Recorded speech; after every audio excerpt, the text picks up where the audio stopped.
I have this awesome tool. It's called the Martha Stewart Scoring Board, and it makes it a little bit easier when you need to make a lot of rosettes or super tiny ones. So it has this really cool compartment up here that you open, and that's where your bone folder is, which I really like because I have another bone folder, but being that I'm a little bit forgetful, I often forget where I leave it. So having this compartment is really handy because then I can always find it. As long as I just remember to put it away, I'm good. So what you're going to do is you're going to start out with a strip of paper that's 1.5 inches. And so you always want to go with your paper being half as wide as you want your rosette to be. So then you take your bone folder, and what I'm going to do is I'm going to start off by making a mark every 1/2 inch, and then I'm going to flip my paper over and I'm going to make marks on the other side every 1/2 inch. Here we go. So you're going to put it at about a 45-degree angle, and don't push too hard. I'm going to do one at 10. I'll do one at 9.5. 9. Okay, so I'm not going to say them as I do them. You're just going to see me do them. So it has these grooves. So you're going to start off here. See how there's this really cool groove? And you're just going to go like that. And I'm putting my bone folder a little bit of an angle so that you can see that. But just go every 1/2 inch like that.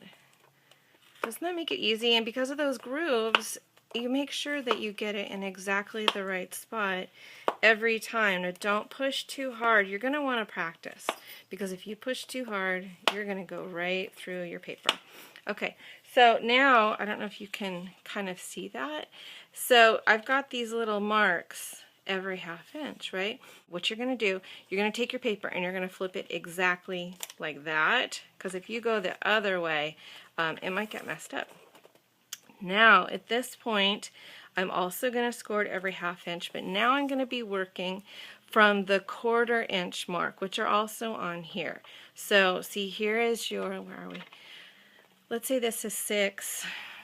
This is your 6.5. Here's your 6 1/4. Okay, so now we're going to be working from the 1/4 marks. Okay, so I'm going to start down here, which you probably can't see because I think it went off of my phone. So you can see that I'm just going down and scoring. Okay, back and forth and back and forth.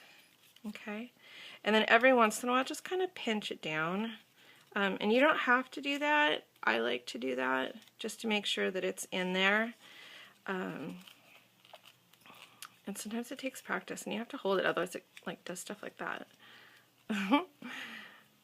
Okay, and so we're going to go back and forth and back and forth like that. So for me, what worked out really well to make this one, which is about 3 inches wide. It's actually a little bit more than 3 inches wide, it looks like.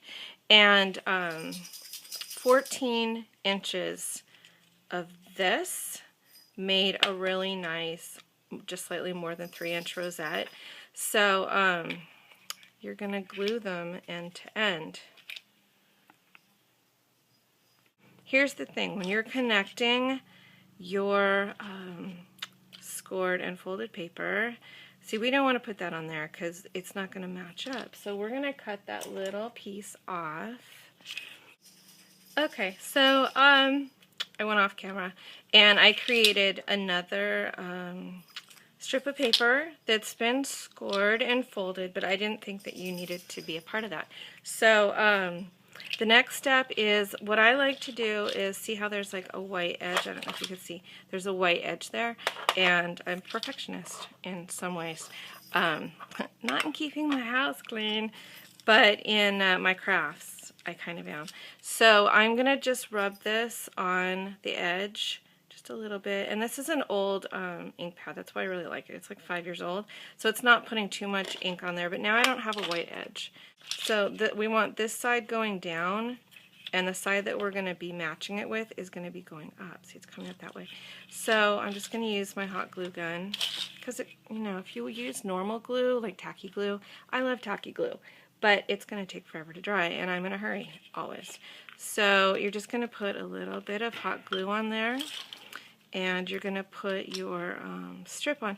Now what you want to do right here is you want to make sure, and see they're not matching, that's what I was about to say. You want to make sure that this edge and this edge are matching. You want it to be matching because that's going to be the outside edge of when we are doing our rosette. So this one has already been hot glued, and see the top matches because that's going to be our outside edge, and you don't want it to be lumpy. And I've already punched out these little pieces of cardstock, so those are going to get glued in the middle to help it stay together. So I use my punches and I just kind of balance everything in there and stay down. See, it wants to pop up. So I'm going to hold it, I'm going to bring in my glue gun, and I'm just going to put a little area of hot glue in there, and I just kind of go like that to get it all over the place. Then you're going to take your circle punched out piece of paper. Then I'm going to hold it down with this.